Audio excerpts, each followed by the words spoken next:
Hola, soy Tom Weller, periodista especializado en asuntos de la realeza británica, y hoy tengo una noticia impactante para vosotros. Todo cambió. Las lágrimas de George que impactaron a la corona. No fue una coronación, ni un edicto real, ni un asunto de Estado lo que cambió el curso de la monarquía británica. El terremoto verdadero se produjo en un cuarto silencioso, lejos de las cámaras, cuando un chico de 11 años que será rey perdió la compostura y lloró por su hermano pequeño. En ese momento, el telón de terciopelo de la invencibilidad real se rasgó, y lo que quedó expuesto no fue la angustia escenificada de una tragedia pública, sino el dolor crudo y sin guión de una familia que navegaba en una tormenta privada. Fue entonces cuando la imagen cuidadosamente construida de una línea de sucesión estoica e inquebrantable se hizo añicos, y en su lugar apareció algo infinitamente más real y, por lo tanto, más poderoso. El mundo exterior pronto conocería, a través de una medida declaración, el diagnóstico médico del príncipe Luis, de 6 años. Dentro de los muros del hogar de los Gales se vivió, eso sí, una lección de liderazgo, amor y vulnerabilidad que va a resonar en la corona durante el próximo siglo. Había perdido el príncipe George, segundo en la línea de sucesión al trono, aquella calma férrea que tanto le habían enseñado a construir. El colapso, según revelan fuentes cercanas a la familia, conmocionó a sus padres no por su dramatismo, sino por su total sinceridad. Durante años el joven príncipe había sido instruido, sutil y abiertamente, en el arte de la representación real.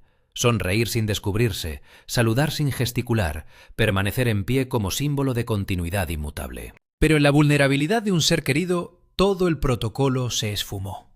El entrenamiento se esfumó. Solo quedaba un hermano mayor, aterrorizado ante una realidad que no podía controlar ni comandar. En este único y exclusivo evento, aseguran los conocedores del círculo íntimo, es donde se está forjando un nuevo tipo de rey. Un rey al que no define el rígido labio superior de sus predecesores, sino el escozor de sus lágrimas y la pesada capa de la empatía. El colapso del silencio de los Windsor. La decisión que tomó el príncipe y la princesa de Gales fue un acto revolucionario en su quietud. Era una desviación profunda y deliberada de la doctrina real que había gobernado a la casa de Windsor durante generaciones, un credo no escrito en el cual el sufrimiento personal no era algo que se manejara, sino que se escondiera al servicio de la institución. Hay que entender este cambio sísmico en su contexto histórico, frente al legado del silencio pétreo. Los Windsor siempre se habían mostrado emocionalmente reservados hasta límites casi patológicos. Las enfermedades, las crisis familiares, el dolor psicológico eran debilidades que había que ocultar a toda costa, no admitir fisuras en la fachada de seguridad casi divina. Tan solo hay que recordar la tragedia de las primas de la reina madre, Nerissa y Catherine Bowes-Lyon. Habían nacido con discapacidades del desarrollo y fueron secretamente internadas en un asilo y declaradas oficialmente muertas en los registros de la aristocracia. Se borró su existencia para mantener la idea de pureza genética en el linaje. Su historia, desenterrada décadas más tarde, es el ejemplo más brutal de esta política de ocultamiento. En los últimos tiempos, la gestión de la salud de la difunta reina Isabel II y su marido, el príncipe Felipe, estuvo plagada de eufemismos y de información falsa hasta el final. La monarquía estaba regida por un código de reserva emocional que emitía la imagen de calma, dignidad y orden. El propio mantra de la reina madre era simple y despiadado. Nunca te quejes, nunca expliques. Era un evangelio de la opresión. En una habitación de su casa, bañada por la luz del sol, el príncipe William y la princesa Catherine decidieron romper con ese evangelio. Un periodo de calma intensa y deliberada, como lo describieron los informantes, contrastaba violentamente con el torbellino emocional interno. Acababan de recibir la noticia sobre el más pequeño, el príncipe Luis. Una condición médica tratable, pero crónica, que necesitaría una gestión estructurada a largo plazo. Las palabras manejable y continuo son un consuelo clínico, pero para cualquier padre son un cambio tectónico, una reconfiguración permanente del tejido de la vida diaria. La reacción instintiva, la forma Windsor de actuar, habría sido levantar un muro de silencio. Controlar la crisis con un círculo íntimo reducido, presentando una fachada impecable al mundo. Los sentaron y en su lugar llamaron a sus 2 hijos mayores, el príncipe George y la princesa Charlotte. Fue una decisión deliberada de poner por delante la unidad familiar y la transparencia frente a la imagen institucional y el secretismo. No fue un impulso, fue la consecuencia de una reflexión profunda modelada por sus propias biografías.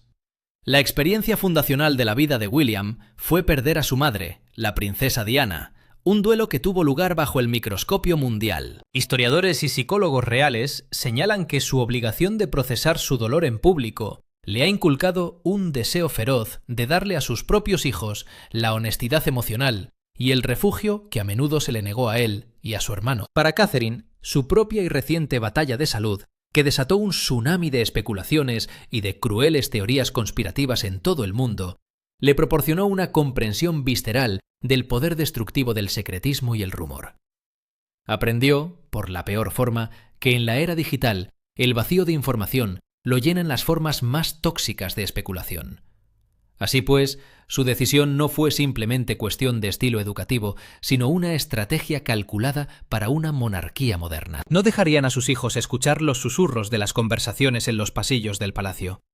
No permitirían que la tensión palpable en las voces de sus padres construyera una narrativa aterradora.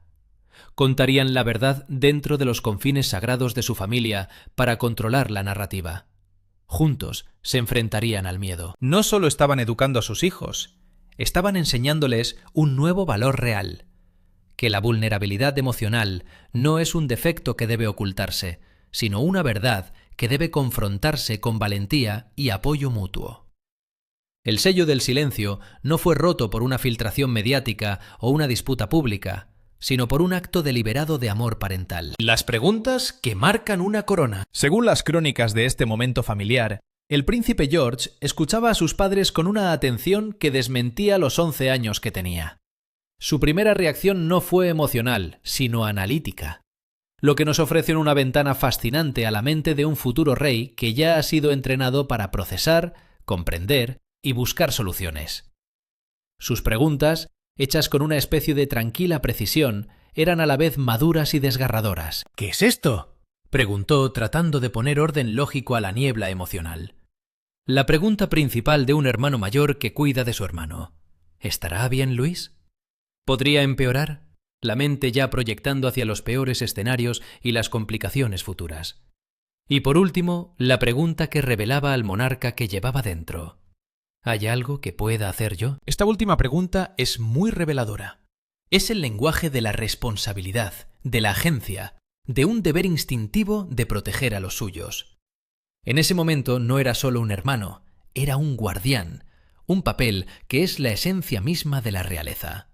Buscaba una tarea, algo que hiciese orden sobre el caos emocional que le rodeaba. Para un niño cuya existencia se va definiendo cada vez más por una línea clara y predecible de deber y expectativa, la introducción de una condición de salud crónica, impredecible, incontrolable, fue un golpe fundamental a su visión del mundo.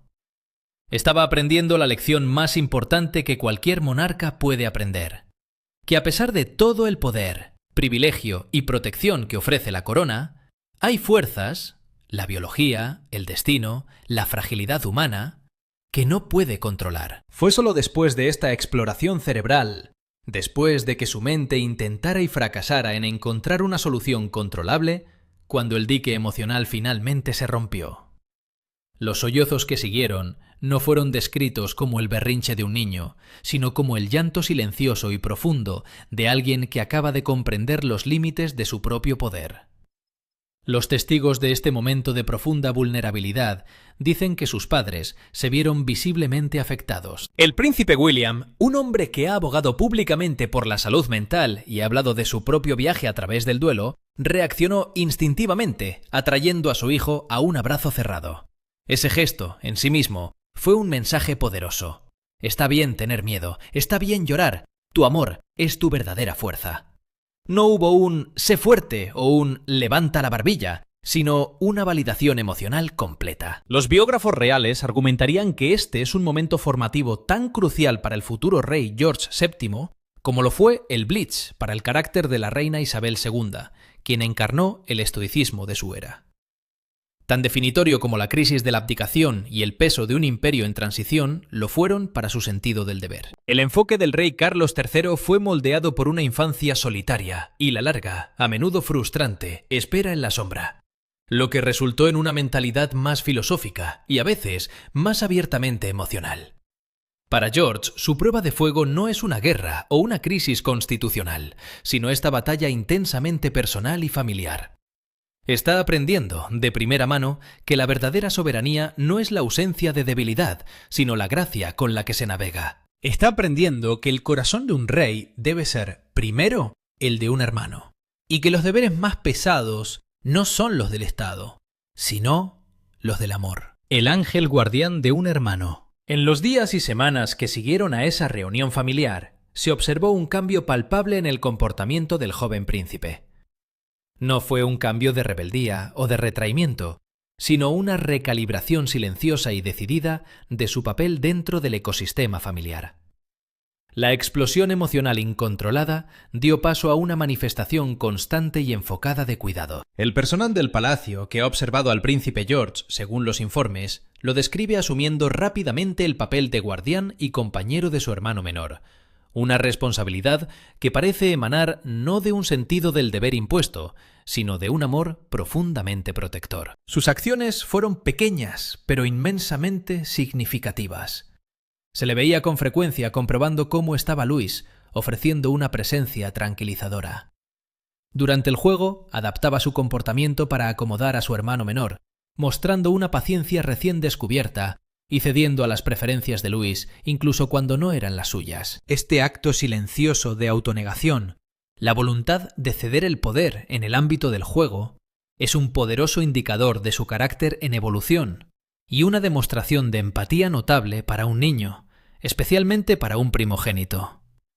Estaba intentando restaurar un sentido de normalidad y alegría en la vida de Luis, una vida que ahora estaba salpicada de citas médicas, terapias y conversaciones que un niño de 6 años no podía comprender del todo. Esta dinámica arroja luz sobre el complejo y fascinante mundo de los hermanos reales, cuyas relaciones se forjan en el crisol de circunstancias extraordinarias, creando lazos que son inherentemente más intensos que los de los niños comunes.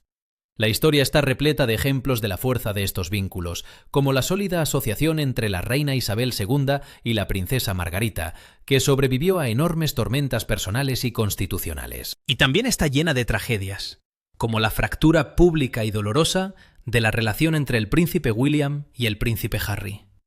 Pertenecen al club más exclusivo del mundo, los únicos que pueden entender verdaderamente las presiones y privilegios de su jaula dorada.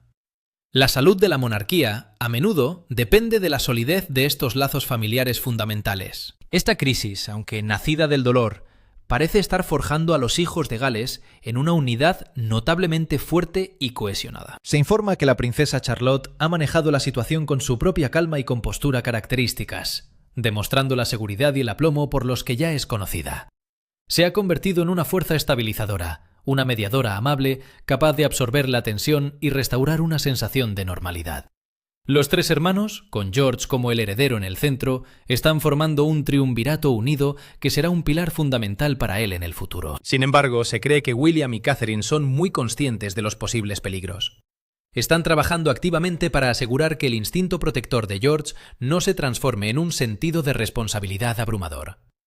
Los psicólogos infantiles a menudo advierten sobre el riesgo de la parentificación, un fenómeno en el que un niño asume las cargas emocionales o prácticas de un padre. Es un peso inmenso para cualquier niño, y para un futuro rey podría eclipsar los restos de una infancia normal y curiosa. Por lo tanto, el príncipe y la princesa de Gales están reforzando el mensaje de que esta es una carga familiar para ser compartida por todos, no para ser llevada sobre jóvenes hombros. Están tranquilizando a George, asegurándole que su trabajo principal no es cuidar de Luis, sino simplemente ser su hermano, reír con él, jugar con él, amarlo. Es un equilibrio delicado y crucial. Fomentar la empatía, que definirá su reinado, mientras se protege la infancia, que definirá al hombre. La corona, la crisis y el fulgor de la cámara. Mientras la familia de Gales se unía para formar un santuario privado de cuidado, el mundo más allá de sus puertas permanecía en su estado habitual de escrutinio implacable. El comunicado oficial del palacio fue una clase magistral de comunicación real moderna, conciso, factual e inflexible.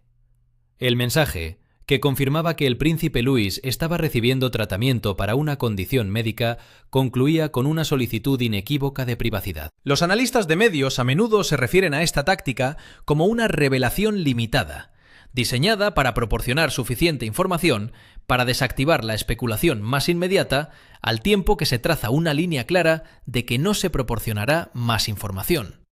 La debacle que rodeó la salud de la princesa Catherine a principios de año fue una lección aprendida de la manera más dura posible. El palacio ha comprendido que en la era moderna el silencio no es un escudo, sino un vacío que el público llenará con sus propias narrativas, a menudo crueles y fantásticas. A pesar de este enfoque medido, la familia vive ahora una existencia paralela.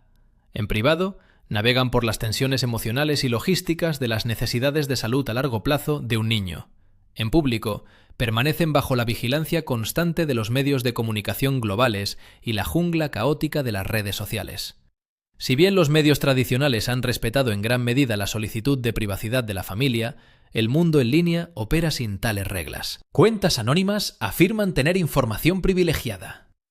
Los diagnósticos son realizados por expertos de sillón. Los rumores se propagan con una velocidad viral imposible de contener. El príncipe George tiene ahora la edad suficiente para ser consciente de que el nombre de su hermano es tendencia en las redes sociales por razones que ningún niño debería tener que soportar. Fuentes internas sugieren que esta intensa presión externa ha tenido un profundo efecto en el joven príncipe. Se dice que, en lugar de volverse retraído o resentido, se ha vuelto aún más protector en público. Su lenguaje corporal ha evolucionado, mostrando sutiles indicadores de una mayor vigilancia. Durante las apariciones públicas, los observadores notan que se para un poco más cerca de Louis, como si se interpusiera instintivamente entre su hermano y el mundo. Su paso se ajusta para asegurar que su hermano menor no se quede atrás. Estos no son gestos para las cámaras, son las acciones orgánicas e inconscientes de un guardián. Esta situación está poniendo a prueba, en tiempo real, la visión de los Gales de una monarquía del siglo XXI. Están intentando labrar un espacio para la vida familiar privada dentro de una institución que es, por definición, propiedad pública. Es un acto de equilibrio en la cuerda floja. Cada decisión, desde qué compromisos cancelar hasta cómo manejar la rutina escolar, está sujeta a escrutinio e interpretación. Su respuesta ha sido duplicar la apuesta en los elementos de su rutina familiar que pueden controlar. Las cenas se han convertido en espacios sagrados de conversación. Los rituales a la hora de dormir son de suma importancia. Están construyendo una fortaleza, no de piedra, sino de normalidad y presencia inquebrantable, con la esperanza de que sea lo suficientemente fuerte como para resistir el asedio del interés público. Esta crisis los ha obligado a una claridad de prioridades. El mensaje que envían es inequívoco. El bienestar de sus hijos precede al deber público. Este es un ajuste sutil pero significativo al contrato real, uno que podría tener implicaciones duraderas para la relación entre el soberano y el pueblo. Un poderoso y noble monarca que ha sido moldeado y fortalecido en el caluroso fuego de la empatía, demostrando su grandeza y bondad ante su pueblo. Lo que está sucediendo actualmente dentro del hogar de los Gales va más allá de ser simplemente una familia enfrentando un diagnóstico complicado. Se está gestando el nacimiento de un innovador paradigma de autonomía y autoridad. Para que la monarquía pueda perdurar en el tiempo, es fundamental que se adapte y evolucione con las demandas y necesidades de la sociedad actual. Es necesario que la institución real se modernice y se acerque más al pueblo, generando un mayor sentido de cercanía y empatía con la ciudadanía. De esta manera, la monarquía podrá mantener su relevancia y legitimidad en un mundo en constante cambio y transformación. Es fundamental que la obra, al menos en cierta medida, logre capturar y transmitir las virtudes y valores que caracterizan a la sociedad que busca representar. El reinado de la reina Isabel II fue excepcionalmente adecuado para la era de la posguerra, un periodo histórico que apreciaba el estoicismo, la deferencia y una estabilidad inquebrantable. La monarca supo encarnar a la perfección estos valores, consolidando así su posición como un símbolo de continuidad y tradición en tiempos de cambio y transformación. Su distancia emocional, Esa capacidad de mantenerse alejado de las emociones intensas y no dejar que éstas lo dominen, no era percibida como una debilidad por los demás, sino más bien como su mayor fortaleza personal. Esta cualidad actuaba como un ancla que lo mantenía firme y estable en un mundo lleno de constantes cambios y desafíos. En la actualidad del siglo XXI, no obstante, se requiere un tipo de líder con habilidades y competencias distintas. En una época caracterizada por la omnipresencia de las redes sociales, la importancia de la autenticidad emocional y un creciente enfoque en el bienestar mental, un soberano distante e inescrutable corre el peligro de transformarse en una reliquia obsoleta y sin relevancia. El príncipe George está explorando y descubriendo este nuevo mundo de una manera sumamente fundamental y cautelosa. Su formación como monarca no se adquiere de manera instantánea en una clase de historia o en un curso de derecho constitucional. Está ocurriendo en los momentos de serenidad compartidos con su hermano, en las charlas sinceras con sus padres acerca del temor y la incertidumbre, y en la profunda vivencia de amar a alguien que se muestra vulnerable. Está en proceso de comprender que la compasión no se reduce a un simple tema de debate político o a una mera acción filantrópica. Más bien, es una vivencia profunda y transformadora que requiere empatía y acción concretas. Está en proceso de comprender que la verdadera fortaleza no radica únicamente en la inexistencia del miedo, sino en la valentía de tomar decisiones basadas en el amor a pesar de la presencia de este sentimiento. Tomemos un momento para reflexionar sobre las posibles repercusiones que estos años de formación puedan tener en el futuro. Es importante considerar detenidamente cómo las experiencias vividas en esta etapa podrían influir en el desarrollo personal y profesional a lo largo del tiempo. Cuando finalmente George ascienda al trono, no solo llevará consigo el profundo conocimiento técnico y la vasta experiencia en el arte de gobernar, sino también los valiosos recuerdos emocionales y las lecciones aprendidas a lo largo de este significativo periodo de preparación. Recordará perfectamente la sensación que experimentó al ser un niño de 11 años, lleno de inquietud y nerviosismo, preguntándose con angustia si su hermano se encontrará en buen estado de salud. Recordará con cariño el consuelo reconfortante del abrazo cálido de su padre en vez de una severa amonestación que le instaba a ser valiente en todo momento. Aquellas experiencias pasadas, llenas de emociones y aprendizajes, sin duda alguna influirán de manera significativa en la formación del carácter y la personalidad del individuo que llegará a ocupar el trono como gobernante. Podría ser perfectamente factible que un monarca no solo perciba la vulnerabilidad como un concepto abstracto que impacta a sus súbditos, sino que la entienda como un espacio tangible en el que él mismo ha experimentado. Podría desempeñar el papel de un jefe de Estado comprometido con la promoción y protección de la salud mental, no solo a través de medidas políticas, sino también reconociéndola como un pilar esencial de la dignidad inherente a todo ser humano. Paradójicamente, esta situación de crisis, tan desgarradora y personal, podría llegar a ser el principal beneficio para la institución monárquica. Está logrando humanizar al heredero al trono de una forma que ninguna estrategia de comunicación diseñada por el palacio sería capaz de alcanzar en ningún momento. La audiencia no está presenciando a un príncipe perfectamente educado en proceso de desarrollo. Están presenciando a un hermano amoroso en plena construcción. La autenticidad, según argumentan los expertos en la materia, se posiciona como la cualidad más preciada y fundamental para garantizar el éxito y la sostenibilidad de la institución a lo largo del tiempo.